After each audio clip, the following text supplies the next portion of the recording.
شروع باز یک صبح زیبا رو برای شما دوستان عزیز شاد باش میگویم و تشکر میگویم که ما رو امروز نیز تماشا دارید و ساعت و وقت دوشنبه 5 تا کم هفت است. امروز ما بر وقت شروع کردیم و امیدواریم تا 5 دقیقه که من برای شما خبرهای مهم را از تاجیکستان معرفی میکنم باران نمیبارد و شمال هم نمیشود.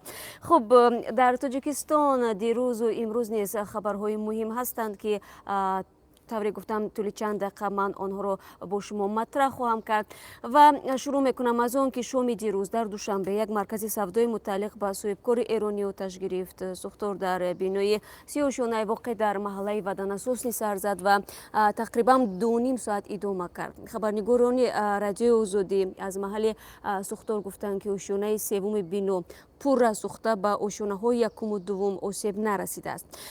طوری همکاران ما گفتند تقریبا 5 ماشین آتش نشانی و نجات بخشا حضور داشتند برای خاموش کردن سوختار و در این بنا اساسا دفترهای کاری شماره شرکت و مؤسسه ها جایگیر بودند.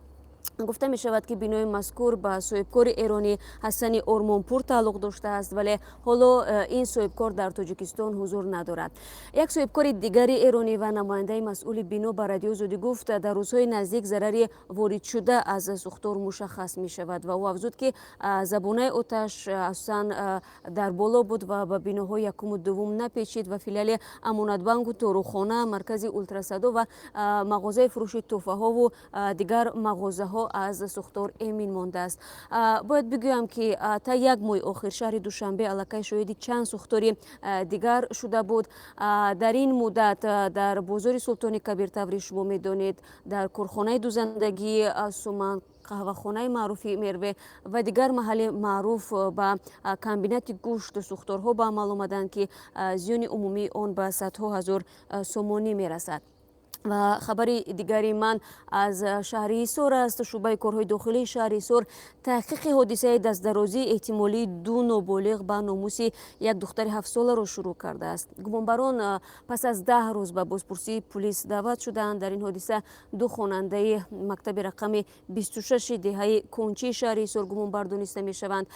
نیوز بانو جبور و مادر کلان این دخترک به رادیو آزادی گفت نبیره خردسالش روز فوجیه یعنی جمعه 8 ایون اول از ترس به آنها چیزی نگفته است. فقط بعد وارد شدن به خانه خواب او خوابیده است و سحر گفته است که از درد زیادی بدن شکایت دارد و بعد پرسکوب زیاد با شبهه تجاوز شدن او را به بیمارخانه بردند و تشخیص روز 11 ایون معین کرده است که دخترک واقعا هم مورد تجاوز قرار گرفته است. خود کودک اقرار کرده است که بعد آزار و اذیت پسرهای همسایه که در و برو با آنها زندگی میکردند در گلویش کرد مانده با او تهدید کردند که در این باره به کسی لب نگشاید.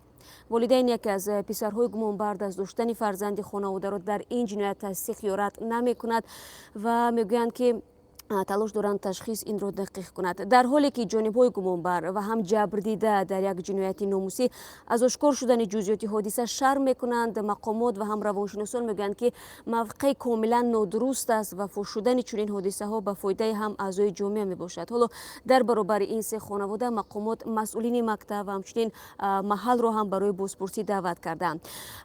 لازم به یادآوری است که قانون‌های تاجیکستان برای تجاوز به ناموس مجازات سنگین پیش بینی میکند. تنها در سال 2017 در تاجیکستان 68 جنایت اخلاقی ثبت شده است که بیشتر موارد آن مربوط به حرکت زورآوری دارای خصوصیت شهوانی داشته بوده است و این تنها آماری است که در پی صادر شدن جنایت متاسفانه ثبت شده است. و خوب یک موضوع دیگر هم داریم در رابطه با ابلاوا یا اینکه جلب اجباری جوانان به ارتش. داستانی حربی گارنیزون شهر دوشنبه تفتیش خبر ابلاوا شدن یک ساکن 19 ساله بازم حصار را به پایان رساند. خانواده شهرام عبداللویف این جوانی که باید به خدمت جلب کرده میشد ماه اپریل امسال در صحبت با رادیو آزادی ادعا کرده بودند که فرزند بیماری آنها ابلاوا شده است و اگر در راه به سوی کمیسریت حربی از هوش نمی رفت به ارتش برده می شد. به قول آنها شهرام مبتلای بیماری اپیلپسی بوده، هر زمان دردش خروج می کند. طبیبان شفاخانه شهر ایسور آن زمان نیز بیماری عبداللویف را تصدیق کرده بودند، اما مفتشان داستانی حربی گارنیزون دوشنبه در خلاصه خود که 19 ایون آن را رادیو آزادی دسترس کرد گفتند ادعای بیماری شهرام عبداللویف بی‌اساس است و برعکس او از خدمت در ارتش سرکشی کرده است. دوستانی همچنین میگوید افراد مسئول در این حادثه به یگان قانونشکنی راه ندادند. در شرح دادستانی حربی گارنیزونی دوشنبه اومده است که شهرام عبداللهیف 2 دفعه به کمیسریت حربی حاضر شده، از نظر پزشکان باید میگذشت، اما در وقت پیشنهاد نمودن دعوتنامه این جوان و مادرش از گرفتن اون سرکشی نمودند و به کمیسریت حربی حاضر نشدند. بازم لازم به تاکید است که در تاجیکستان در یک سال 2 دفعه دعوت جوانان به خدمت حربی صورت میگیرد و با وجود تلاش مقامات هنوز هم درباره وجود ابله در این معرکه شکایت می شود. سازمان های حامی حقوق سربازان هم میگویند که خبرها از خشونت و مرگ اسکران در ارتش و به جوابگری کشیدن افسران برای بدرفتاری مایه خودداری برخی جوان ها از خدمت شده است و ائتلاف ضد شکنجه هم یک آمار میبرد و در یک گزارش خودش در آخر سال 2016 نوشته بود که در مدت 2 سال، یعنی از سال 2014 تا 2016 در خصم‌های حربی تاجیکستان 59 سرباز مورد شکنجه و بدرفتاری قرار گرفته، 11 نفر آنها هلاک شدند. و یک خبر دیگری ما مربوط به آن است که وبسایت فوکوس اکونومیکس تاجیکستان را در 10گانه فقیرترین کشورهای جهان قرار داده است.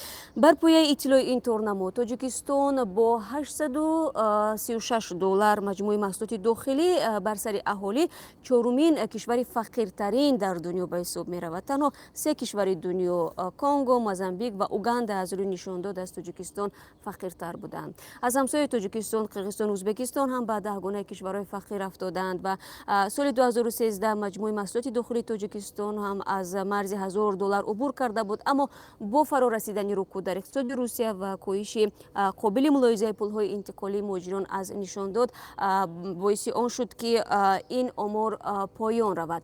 بنا به پیش بینی پایگاه فوکوس اکونومیکس مجموع محصولات داخلی بر سر اهالی در تاجیکستان تنها در سال 2022 از مرز 1000 دلار عبور کرده به 1086 دلار خواهد رسید. بیننده عزیز، تشکر میگم که این چند دقیقه خودتان را به ما بخشیدید و خبرهای مهم تاجیکستان را گوش کردید. شعله گلخوجه بودم در روبروی شما و همه شما را بعد از 3 ساعت دیگر در معرفی خبرهای مهم تاجیکستان منتظرم.